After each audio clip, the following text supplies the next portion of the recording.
શહેરના મોટા વરાછા વિસ્તારમાં મેરિડિયન બિઝનેસ સેન્ટરમાં ચાલી રહ્યા ગેરકાયદેસર શેર માર્કેટિંગ ટ્રેડિંગ અને સ્પોર્ટ્સ બેટિંગ ગેંગનો પર્દાફાશ સુરત એસઓજી દ્વારા કરવામાં આવ્યો છે। સુરત શહેર એસઓજી પોલીસના હાથે મોટી સફળતા હાથ લાગી છે। વરાછા વિસ્તારમાં ગેરકાયદેસર શેર માર્કેટ ટ્રેડિંગ અને સ્પોટ બેટિંગ ગેંગનો પર્દાફાશ કર્યો છે। પકડાયેલા આરોપીઓએ કેસ્ટિલો 9 અને સ્ટોક ગ્રોવ જેવા ફેક વેબસાઇટ્સ તથા betfair.com, nextoncash.com, પવન એક્સચેન્જ, ઇંગ્લિશ 999 જેવી પ્રતિબંધિત પ્લેટફોર્મ્સ દ્વારા કરોડો રૂપિયાનું ગેરકાયદેસર ટ્રેડિંગ અને સ્પોટ બેટિંગ ચલાવતા હતા। અલગ અલગ બેંક ખાતાઓ મારફતે રૂપિયા 948 કરોડથી વધુના નાણાકીય લેવડ-દેવડ થઈ હોવાનું પોલીસ તપાસમાં બહાર આવ્યું છે। કુલ 8 આરોપીઓની ધરપકડ કરવામાં આવી છે। મુખ્ય આરોપી નંદલાલ ઉર્ફે નંદો વિઠ્ઠલભાઈ ગેવરિયા સહિત અન્ય આરોપીઓની ઓળખ થઈ છે। સાથે જ 2 આરોપી ફરાર છે, જેમાં જાવેદ ઉર્ફે જેડી અને પરિમલ કાપડિયાનો સમાવેશ થાય છે।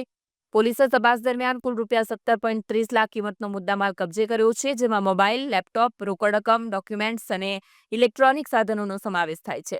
આરોપીઓએ સોફ્ટવેર ડેવલપર્સ મારફતે ડુપ્લિકેટ ટ્રેડિંગ અને ગેમિંગ પ્લેટફોર્મ બનાવી સોશિયલ મીડિયા મારફતે લોભામણી સ્કીમો આપી રોકાણકારોને ફસાવતા હતા।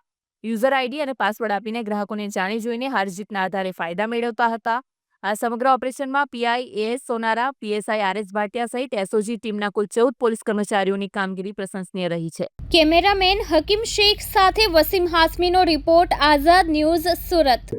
સુરત એસઓજીને ઇન્ફોર્મેશન મળી હતી કે સન્નાચર ડેવલપરની ઓફિસની આડમાં મેરિડિયન બિઝનેસ સેન્ટર લજામણી ચોક ખાતે અમુક લોકો ઓનલાઈન ક્રિકેટ સટ્ટા બેટિંગ તથા ઓનલાઈન સિક્યુરિટી ટ્રાન્ઝેક્શન ડબ્બા ટ્રેડિંગ કરી રહ્યા હતા। એસઓજીની ટીમ ત્યાં ગઈ, ત્યાં 8 આરોપીઓની ધરપકડ કરવામાં આવેલ છે। 943થી વધુ કરોડના વ્યવહારો મળી આવેલ છે। 4.5 કરોડથી વધુના બેંક વ્યવહાર મળી આવેલ છે। ટોટલ મુદ્દામાં 19 મોબાઈલ, 4 લેપટોપ, પાસબુક, રોકડ 10 લાખ વગેરે મળી આવેલ છે।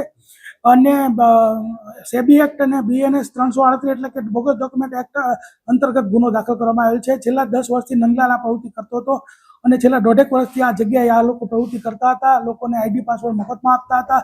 ત્યારબાદ જે લોકો રમાડે એનું પ્લસ માઇનસ જે થાય એ લોકો કાં તો એમની પાસેથી રહેતા હતા, કાં તો એ લોકોને આપતા હતા। આવી પ્રવૃત્તિ ત્યાં ચાલતી હતી।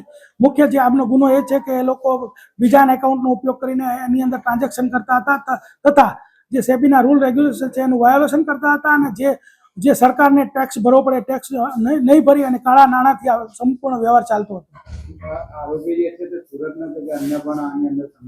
આ જે આરોપીઓ છે ચારે અમરેલીના મૂળ વતન છે, બાકી રહે છે અહીંયા। એમાં 2 મુખ્ય આરોપી નંદલાલ અને વિશાલ। નંદલાલ વિરુદ્ધમાં તો અગાઉ ચોક બજારમાં અને અમદાવાદમાં પણ ગુનો દાખલ થયો છે ડબ્બા ટ્રેડિંગનો। એટલે આ પહેલા કાગળ ઉપર ડબ્બા ટ્રેડિંગ કરતો હતો, 10 વર્ષથી આ પ્રવૃત્તિ કરતો હતો, અત્યારે 1.5 વર્ષથી અહીંયા કરે છે। અત્યારે જે 6 આરોપી છે ને તમામને સેમ કલમમાં એરેસ્ટ કરે છે। ત્યારબાદ જે આની અંદર તપાસમાં નીકળશે જે 200 થી 250 લોકો અને ગ્રાહકો છે એમાં પણ જો એ લોકો જાણતા હશે કે આ ગેરકાયદેસર છે અને આ પ્રવૃત્તિમાં જોડાયેલા હશે તો એને પણ એરેસ્ટ કરવામાં આવશે।